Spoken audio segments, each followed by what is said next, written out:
Hi, my name is Atlee Feingold. I'm a poet and an artist creating and living in New York. Today I prepared 3 poems that I'd like to read for you.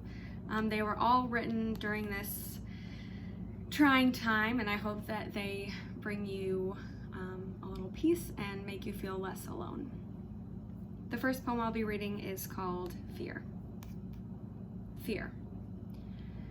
I'm scared to write this poem for you. I'm afraid if I do, it won't be good enough for you.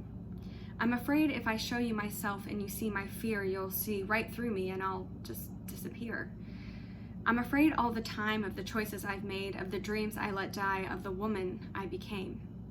I'm afraid of the unknown, of the other, of the we. I'm afraid that I'll just never see me. I'm afraid that I'm afraid. I'm afraid to be too big, I'm afraid to be too small. I'm afraid all my fear will make me nothing at all. I'm afraid I'll never find a place where I fit, a square peg, round hole, just something they'll forget. I'm afraid I'm too old to really commit. I'm afraid that if I choose, my fear will make me quit. I'm afraid of myself and the woman I become. I'm afraid that I'll die, just a fearful no one. All right, the next poem I'll be reading for you is called Patience. Patience. They tell me to sit still, tell me to stay calm, tell me to keep quiet. They say, this won't last long.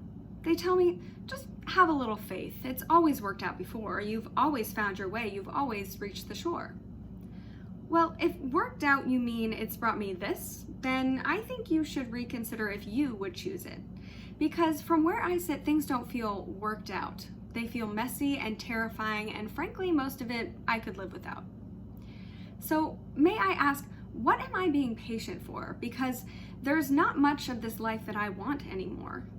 I no longer feel like sitting just a few seats out of reach, being forced to listen to lies passed as rhetoric and manipulated into speech. I no longer want to work jobs with long hours and little reward, jobs that keep me in shackles while serving the board. That's just not a life that I stand for anymore. But I can wait for a life that's full of peace and forgiving, a life full of grace, a life that's worth living, a life where we all get the support that's deserved, a life where doctors make house calls not by zip code, but by their duty to serve.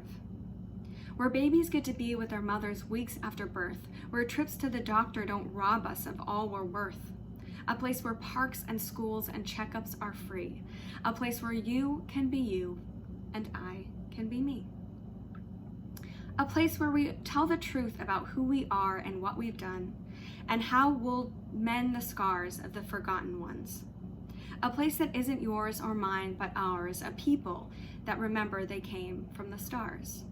Now, I can be patient for a future that bright, but it's not just up to me to do what's right. My last and final poem is called People Watching. People watching. Children laughing, a lover's embrace, quiet kindness, a smile on a forgotten face. Hands holding hands, first kisses, whispering sweet nothings, accidental trips. First steps, coffee shops, corner stores, park benches. Old people, young people, people watching people. Sweet nothings go unnoticed, magic hidden in the mess. A weighted simplicity of details, not lost on me. Food for my lonely soul. Soon, I forget I feel lonely at all.